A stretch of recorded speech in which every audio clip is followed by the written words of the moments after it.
চ্যানেলের পক্ষ থেকে জানাই শুভ দীপাবলির আন্তরিক শুভেচ্ছা ও অনেক অনেক ভালোবাসা। এই দীপাবলির আলোর রোশনায় ভরে উঠুক আপনার ও আপনার পরিবারের সমৃদ্ধিময় জীবন। আজ আমাদের চ্যানেলের নিবেদন দীপাবলি, দিওয়ালি ও ধনতেরাস। আমাদের ভারতবর্ষ উৎসবের দেশ। এখানে 12 মাসে 13 পার্বণ হয়। হিন্দুদের শ্রেষ্ঠ উৎসব দুর্গোৎসব। এরপর সবাই দীপাবলিতে মেতে ওঠার জন্য তৈরি থাকেন। তবে তার আগে পালন করা হয় ধনতেরাস। পৃথিবীর বিভিন্ন প্রান্তে থাকা হিন্দু ধর্মাবলম্বী মানুষরা পালন করেন এই অনুষ্ঠানটি। মূলত অবাঙালিদের মধ্যে এর প্রচলন থাকলেও এখন বাঙালিদের মধ্যেও ছড়িয়ে পড়েছে এই উৎসব। এই উৎসবে মূলত সোনা কেনা হয়। সোনা না কিনতে পারলেও যে কোনো ধাতুই কেনাকে শুভ বলে মনে করা হয়। ঘরবাড়ি পরিষ্কারের জন্য অনেকে ঝাড়ুও কিনে থাকেন এই দিনে। দীপাবলি মূলত 5 দিনের উৎসব। এর আরেক নাম রয়েছে ধনাত্রয়োদশী বা ধনবত্রী ত্রয়োদশী। ধন শব্দের অর্থ হলো সম্পত্তি। ত্রয়োদশী শব্দের অর্থ হিন্দু ক্যালেন্ডারের 13তম দিন। দীপাবলির সময় লক্ষ্মী পুজোর দিন 2 আগে ধনতেরাস হয়। বলা হয় ধনতেরাসের দিন দেবী লক্ষ্মী তার ভক্তদের গৃহে যান ও তাদের ইচ্ছে পূরণ করেন। ব্যবসায়ী সম্প্রদায়ের কাছে এই দিনটি খুব গুরুত্বপূর্ণ। তারা এদিন দামি ধাতু কেনেন। সম্পদের দেবতা কুবেরও এদিন পূজিত হন। কথিত আছে রাজা হিমার 16 বছরের ছেলের এক অভিশাপ ছিল। তার কুষ্ঠিতে লেখা ছিল বিয়ের 4 দিনের মাথায় সাপের কামড়ে তার মৃত্যু হবে। তার স্ত্রীও জানত সেই কথা। তাই সেই অভিশপ্ত দিনে সে তার স্বামীকে সেদিন ঘুমোতে দেয়নি। শোয়ার ঘরের বাইরে সে সমস্ত গয়না ও সোনা রূপার মুদ্রা জড়ো করে রাখে। সেই সঙ্গে সারা ঘরে বাতি জ্বালিয়ে দেয়। স্বামীকে জাগিয়ে রাখতে সে সারা রাত তাকে গল্প শোনায়, গান শোনায়। পরের দিন যখন মৃত্যুর দেবতা যম তাদের ঘরের দরজায় আসে, আলো আর গয়নার জৌলসে তার চোখ ধাঁধিয়ে যায়। রাজপুত্রের শোয়ার ঘর পর্যন্ত তিনি পৌঁছান ঠিকই, কিন্তু সোনার উপর বসে গল্প আর গান শুনেই তার সময় কেটে যায়। সকালে কাজ অসম্পূর্ণ রেখেই চলে যান তিনি। রাজপুত্রের প্রাণ বেঁচে যায়। পরদিন সেই আনন্দে ধনতেরাস পালন শুরু হয়। ধনতেরাসের পরের দিন নরক চতুর্দশী বা ভূত চতুর্দশী। দীপাবলির আগের দিন এটি। একে ছোটি দিওয়ালিও বলে। ভারতে ধনতেরাস উৎসব উদযাপিত হয় সোনা রূপা বা বাসন কিনে। একে সৌভাগ্যের লক্ষণ বলা হয়। নতুন জামা কাপড়ও এ সময় অনেকে কেনেন।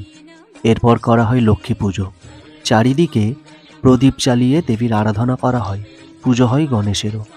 শাস্ত্রমতে প্রচলিত কিছু আচার অনুষ্ঠানের ধরন ও পন্থা অবলম্বন করলে লক্ষ্মী দেবী তুষ্ট হবেন। প্রতিদিন স্নান করে শুদ্ধ হয়ে লক্ষ্মী গায়ত্রী মন্ত্র 108 বার জপ করলে মা লক্ষ্মী অত্যন্ত সন্তুষ্ট হন।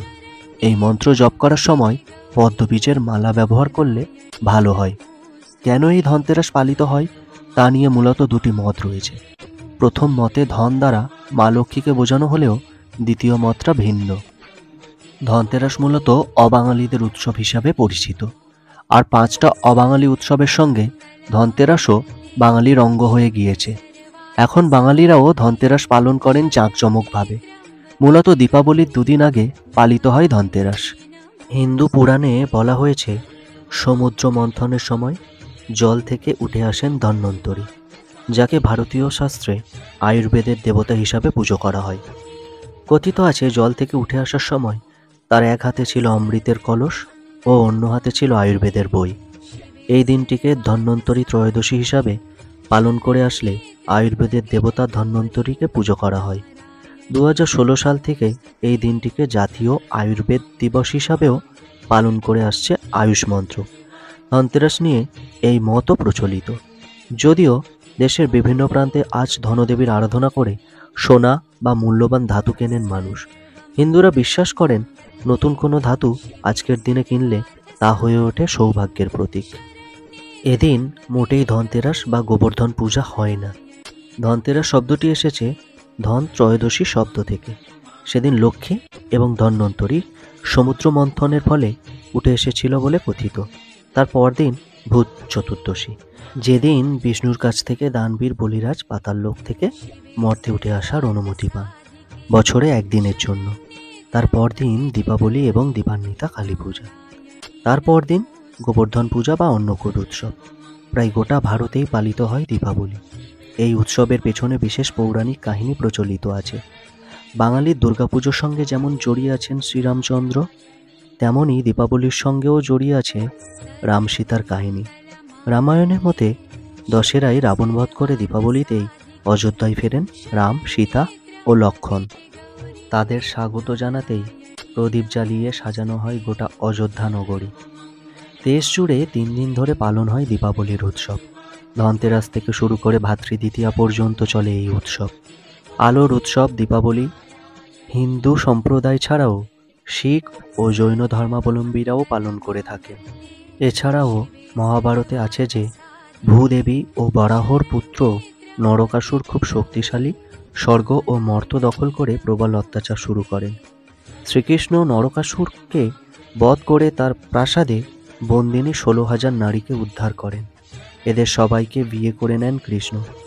কিন্তু মৃত্যুর আগে নরকাসুর কৃষ্ণের কাছ থেকে বর চেয়ে নেন যে তার মৃত্যুর দিনটি যেন ধুমধাম করে পালিত হয়। এই দীপাবলিতেই নাকি নরকাসুরকে বধ করেছিলেন কৃষ্ণ। জৈন ধর্ম অনুযায়ী দীপাবলিতেই নির্বাণ লাভ করেছিলেন মহাবীর। এছাড়াও মহাভারতে পাওয়া যায় যে 12 বছর বনবাস ও 1 বছর অজ্ঞাতবাসের পর দীপাবলিতেই হস্তিনাপুরে ফিরে গিয়ে এসেছিলেন পাণ্ডবেরা। সেই জন্য আলোর মালায় সাজানো হয়েছিল গোটা হস্তিনাপুরকে। দীপাবলি উৎসবটিকে আলোর উৎসব বলা যেতে পারে। আড়ম্বরের সাথে বাজি ফাটানো দেশের প্রতিটা অঞ্চলে উদযাপিত হয়। এই দীপাবলি সাধারণত এটি উদযাপিত হয় 5 দিন ধরে। অনেক অনুষ্ঠানের সাথে আলোকসজ্জা, প্রদীপ ও মোমবাতির আলো সমস্ত বাড়িতে, পাশাপাশি পটকা ফাটানো দীপাবলি পুজোর সঙ্গে জড়িত। সম্পদ সৃষ্টির ঈশ্বর আচার অনুষ্ঠানের প্রতি ইচ্ছা দীপাবলিতে সামিল হয়। অনিষ্টের উপরে ভালোর জয়, অন্ধকারের উপর আলোকপাত এবং অজ্ঞতার উপরে জ্ঞান লাভ করা। এই দিনগুলিতে অফিস, মন্দির এবং দোকানপাট, রাস্তাঘাট, ঘরবাড়ি সবকিছুই আলোয় আলোয় ভরিয়ে তোলা হয়। দীপাবলির 5টি বিশেষ দিন হল: প্রথম দিন ধানতেরাসের দিন, দ্বিতীয় দিন ছোট দিওয়ালি বা দীপাবলি, তৃতীয় দিন লক্ষ্মী পূজা বা মূল দীপাবলি দিবস, চতুর্থ দিন পদোয়া বা গোবর্ধন পূজা, পঞ্চম দিন ভাইদুজ অথবা ভাইফোঁটা। সনাতন ধর্মাবলম্বীদের একটি বিশেষ বিষয় হল রজনী, অর্থাৎ পূর্ব দিকে উদয় হওয়া সূর্য পশ্চিম দিকে অস্ত হওয়ার পর শুরু হয় প্রদীপ জ্বালানো। এই উৎসবকে দেওয়ালি, দীপান্বিতা, দীপালিকা, যক্ষরাত্রি, দীপাবলি নামে অভিহিত করা হয়। সন্ধ্যার আগে মাটির প্রদীপ সাজানো হয় অথবা কলা গাছের সতেজ খোল দিয়ে তৈরি করা হয় নৌকা। সেখানে মাটির প্রদীপ জ্বালিয়ে পুকুরে বড় জলাশয়ে ভাসিয়ে দেওয়া হয়। চারিদিকে অন্ধকার পরিবেশের মধ্যে এমন অপরূপ সৌন্দর্য চোখে পড়ার মতো।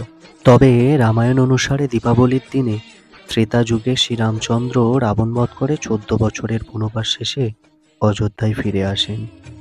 দীপাবলির উৎসব চলাকালীন রঙ্গোলির একটি বিশেষ তাৎপর্য রয়েছে। এটি তৈরি করা হয় রং, ফুল এবং ছাঁচ দিয়ে ডিজাইন এবং সজ্জা আকারে প্রতিটি বাড়ির প্রবেশদ্বারে। রঙ্গোলি তৈরির উদ্দেশ্যটি কেবল সজ্জা নয়, প্রতিটি বাড়ির ভিতরে দেবী লক্ষ্মী এবং অন্যান্য অতিথিদের স্বাগত জানানোও বটে। এছাড়াও দীপাবলির সময় রঙ্গোলি তৈরি করা বাড়িতে এবং বাড়ির সদস্যদের জন্য সৌভাগ্য এবং সম্পদ আনারও ভূমিকা রয়েছে। বিভিন্ন নকশা রঙ্গোলি আঁকা এবং এর উপকরণগুলি কেবলমাত্র নিজের ধারণার মধ্যেই সীমাবদ্ধ। এর মধ্যে রয়েছে রং, ক্ষুদ্রতর থিম, পাতা, ফুল, ল্যাম্প, প্রদীপের ব্যবহার। প্রত্যেক সার্বজনীন আনন্দের উৎসব মন্দের বিরুদ্ধে ভালোর জয়কে উদযাপন করে। আলোকসজ্জার এই দীপাবলিতে অন্ধকারের বিরুদ্ধে আলো জ্বালানোর দিন, নিজের ভিতর বাহিরে সকল অজ্ঞতা ও অহংকার দূর করার দিন, প্রেম, প্রীতি, ভালোবাসার চিরন্তন শিখা জ্বালিয়ে তোলার দিন। দেশ থেকে দেশে, অঞ্চল থেকে অঞ্চলে এই দিনের মাহাত্ম্য ভিন্ন ভিন্ন। মূল কথা হলো এক আর আধ্যাত্মিকতার গভীর দর্শন। এই দিন আত্মাকে প্রজ্বলিত করে, পরিশুদ্ধ করে সেই পরম ব্রহ্মের নীল হওয়ার দিন। কার্তিক মাসের অমাবস্যার মধ্যরাতে মহাদেবীর এই ভূমণ্ডলে আবির্ভাব হয়। এটাই তার আবির্ভাব তিথি। দীপাবলিতে নরক চতুর্দশী বা ভূত চতুর্দশীতে 14 রকম শাকের কেউ বেতকালকাসুন্দা, নিম, সরিষা, শালিঞ্চা বা সাঞ্চে, জয়ন্তী, গুলঞ্চ, পটুকপত্র বা পলতা, ভন্টাকি বা ঘেঁটু বা ভাট, হিলমচিকা বা হিঞ্চে, সন্নিসন্নক বা শুশুনি, সেলু বা শালুকা মিলিত একটি পদ খেয়ে থাকে যা 14 শাক নামে পরিচিত। তবে আয়ুর্বেদ মতে প্রাচীন বাংলায় 14 শাকগুলি ছিল পালং শাক, লাল শাক, শুষ্নী শাক, পাট শাক, ধনে শাক, পুঁই শাক, কুমড়ো শাক, গিমে শাক, মূলো শাক, কলমি শাক, সর্ষে শাক, নোটে শাক, মেথি শাক, লাউ শাক অথবা হিঞ্চে শাক। পুরাণ মত অনুসারে ভূত চতুর্দশীতে 14 শাক খাওয়ার রীতি প্রচলন করেন ঋগ্বেদের বাসকল বা শাকদ্বীপী ব্রাহ্মণরা।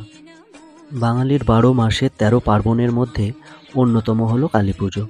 আলোর রোশনাই মনের কালিমা ঘোচাবার উৎসবের মধ্য দিয়ে পালিত হয় এই মাতৃ আরাধনা। কালী পুজোর আগের দিন পালিত হয় ভূত চতুর্দশী। কার্তিক মাসের অমাবস্যায় চতুর্দশীর দিনে এই রীতি পালনে ঘরে ঘরে দেওয়া হয় 14 প্রদীপ। এই পুজোকে দীপান্বিতা কালী পূজা বলে। সারা ভারতে এই দিন লক্ষ্মী পুজো হলেও বাংলা, অসম ও ওড়িশাতে এই দিন কালীর আরাধনাই হয়। সাধারণত কালী পূজা আর দীপাবলি একই সাথে পড়ে প্রতি বছর। দীপান্বিতা কালী পূজা ছাড়াও আরও 2 ধরনের কালী পূজার চল আছে: মাঘ মাসে রটন্তী আর জ্যৈষ্ঠ মাসে ফলহারিণী কালী পূজা। সবশেষে যম দ্বিতীয়া বা ভাইফোঁটা হয়ে এই উৎসবের শেষ হয়।